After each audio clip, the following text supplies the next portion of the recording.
Hello friends, welcome to my channel and thanks for watching this video. So we have ended with one more, I would say, bombastic week as far as the Wall Street is concerned, and the current close is not very convincing because this is not good.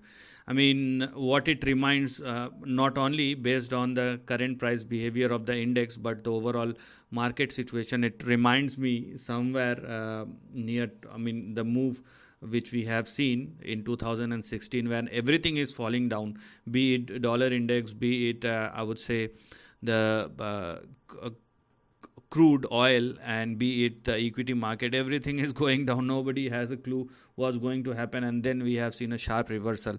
So if this is something which I am thinking right now, or which I have just explained, then be ready for a very sharp correction. Whether it will pan out the same way or not, I mean, that is questionable, that you can say. But I mean, I the sense which I am getting is something like this. So without any further ado, let's start analyzing the chart. And I mean, making moves again and again, and now a trend failure is not at all a good sign. So what we can clearly see as far as the price chart of Dow Jones are these two lines, and Dow Jones rejected these two lines. So it has rejected its breakout. So now these two levels, 41,374 and 41,634, are going to be your resistance on the upside. This is going to be your target and resistance. So if you are thinking or looking for an upside as far as Dow Jones is concerned, then let it surpass and sustain above 41,634. That's the most important thing. Now what is evolving out of it based on the current trend or current price action is something like this. It looks like if it continue to trade and sustain below both 41,634 and 41,470, then the next big support for Dow Jones, which we are going to look at moving forward, may push Dow Jones in between 35,000 and 37,000. That's where you are going to find your next big support. So if this is the, I mean, see, what I'm talking about is not only for the next one week, but for the next couple of weeks as well. So if this is the situation which the overall index is giving us, then you have to be cautious in the near to even intermediate trend as far as Wall Street is concerned, and most importantly about Dow Jones. So please take a note of it. Now let us talk about the next index, which is obviously NASDAQ. And when we are looking at NASDAQ composite, obviously it's a high beta index, and this is what we're going to look at as far as NASDAQ is concerned. And it has started falling quite quickly, I would say, and quite sharply as well. And this in particular index, rather than making a double top, it is like lower high pattern. You can clearly see the second high is lower than the first high. So these two levels will now become our resistance. So if you are looking for an upside in NASDAQ, then let it surpass above 18,000 and 18,720. This is a must. Now the question is what lies ahead. So if you are looking at the price action, the trend which is evolving out of it looks something like this. Okay, so it looks something like this. And what does NASDAQ indicates is a potential move somewhere in between 15,500 and 15,000 or 16,000. This is where you are going to find your next big support or immediate support as far as the lower end of the range is concerned. So I mean, the charts are saying what is about to happen, and you have to adhere to it. That's the most important thing. Now about S&P 500, and the same kind of pattern is evolving. I mean, obviously S&P 500 is the culmination of both or the most balanced index, because Dow Jones represent the older economy and NASDAQ represent the new age tech companies. So S&P 500 is the culmination of both. But S&P 500 is giving us a bigger correction, indication of a bigger correction. Maybe it is because of Dow Jones, because NASDAQ has corrected quite sharply. So the support, I would say, is very near for NASDAQ rather than Dow Jones. But in any case, this is what we have here as far as the big support zone. And if you are looking for an upside, then let S&P 500 surpass and sustain above 5685 or 5690. But the support which we have for S&P 500 will be in between 4700 and 4900. So some broad ranges are now opening up, and this is not at all a good sign if you are somebody who wants to take a bet in the near term, because this is not going to work out, or market will not work out in your favor. Now let us talk about the crude, WTI crude.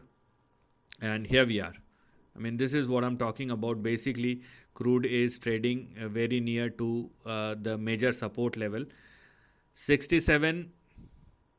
I mean, we have seen 124, we have seen 95, and after 2 years, it is now hitting 67. So it is a good thing for the economy, because oil consumption, because oil is a daily consumption kind of thing. So, and it is not which you can carry in your automobile, but it is for multi-purpose use. Everybody is using it on regular basis or on daily basis, be it soap, be it oil. I mean, there are a number of things.